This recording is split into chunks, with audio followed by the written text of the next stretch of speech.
If you are a fan of Hindi literature, then I suggest you to not to read Premchand. अब आप सोच रहे होंगे कि क्यों, और अगर आप उनकी कोई किताब पढ़ने का मन भी बनाए तो मैं आपको सजेस्ट करूँगा कि ये सेवा सदन ये बिल्कुल मत पढ़ना। Now let me tell you why. नमस्कार दोस्तों, मेरा नाम है नवनीत और आप देख रहे हैं द बुक कैद। इस किताब को पढ़ने के बाद ना आपके अंदर एक अजीब सा चेंज आता है। आप जो नॉर्मल चीज़ आपके आसपास हो रही हैं आप उनको भी प्रोसेस ईज़िली नहीं कर पाते, क्योंकि प्रेमचंद की रचनाएं दोस्तों, मैंने उनकी और भी बहुत सी किताबें पढ़ी हैं, गबन गोदान, पूस की रात, नमक का दरोगा वगैरह वगैरह। उनकी सब किताबों में ना जो एक प्रश्न चिन्ह आता है बाद में, उसका जवाब मुझे नहीं लगता किसी के पास भी है। और दोस्तों, इस किताब को पढ़ने के बाद में ना आपको ये समझ में आएगा कि जो चीज़ें हमारे आज के समाज में चल रही हैं वो आज से नहीं स्टार्ट हुई। इट हैज़ बीन हैपनिंग 100-150 साल 200 साल पहले से। इस किताब में जिन जिन चीज़ों का जिक्र है वो समस्याएं तब भी थी उस समय और आज भी एज इट इज़। कोई चेंज नहीं हुआ। मुझे नहीं लगता कि तब से लेकर अब तक कुछ भी बदला है। अब इस किताब की बात करें दोस्तों तो इसकी कहानी एक सुमन नाम की महिला के ऊपर है। सुमन जो कि एक धनी परिवार में पैदा होती है। उसके पिताजी एक दरोगा होते हैं और माता एक गृहिणी होती है। वो दो बहनें होती हैं और बचपन से ही उसके पिता ने उसको सारे सुख दिए होते हैं। उसकी शादी के लिए दहेज की व्यवस्था करने की वजह से वो पहली बार रिश्वत लेते हैं। वैसे उसके पिता बहुत आदर्शवादी और बहुत ही ईमानदार होते हैं, पर कहते हैं ना कि ईमानदार आदमी को बेईमानी करनी भी नहीं आती। तो रिश्वत लेते हुए वो पहली बार में पकड़े जाते हैं और उनको जेल हो जाती है। उसके बाद सुमन अपनी माँ और अपनी बहन के साथ मामा के यहाँ चली जाती है। उसके मामा उससे काफ़ी प्यार करते हैं, लेकिन उसकी मामी उसमें और उसकी बहन से बहुत ज़्यादा नफ़रत करती हैं, क्योंकि उनके खुद भी 2 बेटियाँ होती हैं। तो उनको ये लगता है कि उसके मामा अपनी दोनों बेटियों को छोड़ के उन दोनों बहनों पर ज़्यादा ध्यान देते हैं। तो इन सब चीज़ों से परेशान होकर उसके मामा क्या करते हैं, उसकी शादी करा देते हैं दूर के एक व्यक्ति से जो बनारस में रहता है, जिसका नाम होता है गजाधर पांडे। गजाधर एक गरीब और एक स्वार्थी मनुष्य होता है, हम कह सकते हैं।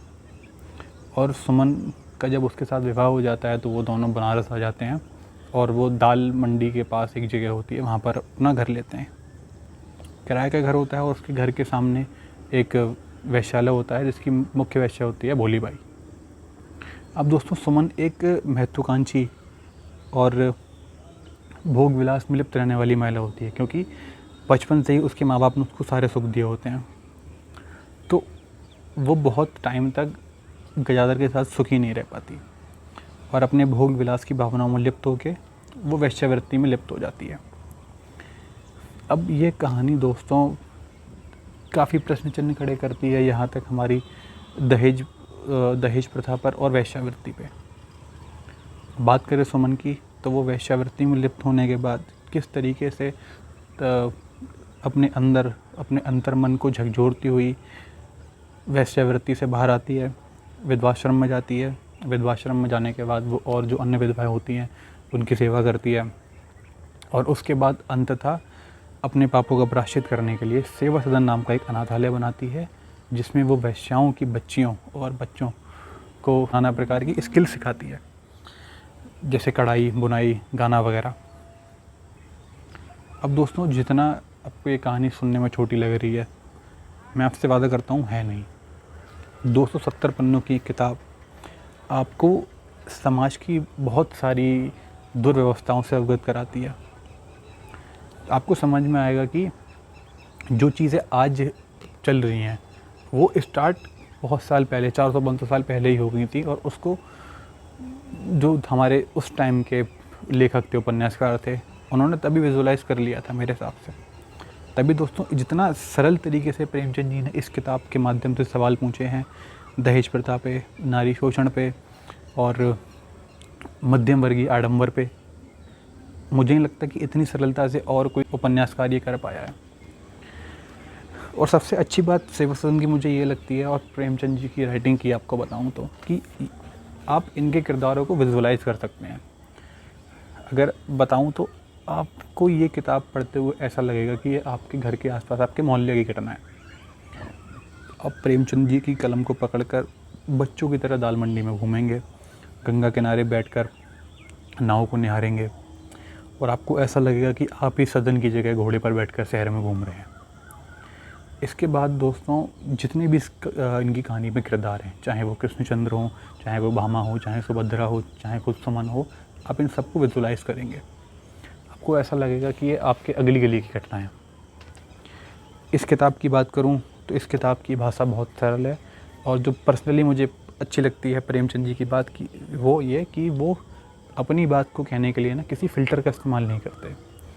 Like he will directly ask you or say something to you that he wants to say, he will not use any filter. सबसे अच्छी बात मुझे उनकी लेखनी की ये लगती है। और वो जिस तरीके से, जिस आक्रोश के साथ अपनी कलम से सवाल पूछते हैं, वो सवाल मुझे निश्चित तौर पर ये भरोसा है कि आपके कानों में उनकी चीख ज़रूर गूंजेगी, और आपको ये किताब पढ़ने के दौरान बहुत से सवाल ऐसे होंगे जो आप खुद से पूछेंगे। इस किताब की भाषा की बात करें तो उस किताब की भाषा बहुत सरल है, और हर उस व्यक्ति को किताब पढ़नी चाहिए जिसे हिंदी साहित्य में थोड़ी भी रुचि है, क्योंकि हिंदी साहित्य का एक बहुत बड़ा योगदान प्रेमचंद के थ्रू आता है, और प्रेमचंद का बहुत बड़ा योगदान मुझे लगता है 1918 में छपी इस किताब के थ्रू है। तो इस किताब को जाकर आप पढ़िए, और आपको ये किताब कैसी लगी ये मुझे बताइए, और इस वीडियो को अंत तक देखने के लिए धन्यवाद। अगर आपको मेरी ये वीडियो पसंद आई हो तो लाइक करें। अगर आप चाहते हैं मैं किसी किताब पर वीडियो करूं तो कमेंट करके बताएं, और अगर आप ऐसी और वीडियो देखना चाहते हैं चैनल को सब्सक्राइब करें। धन्यवाद।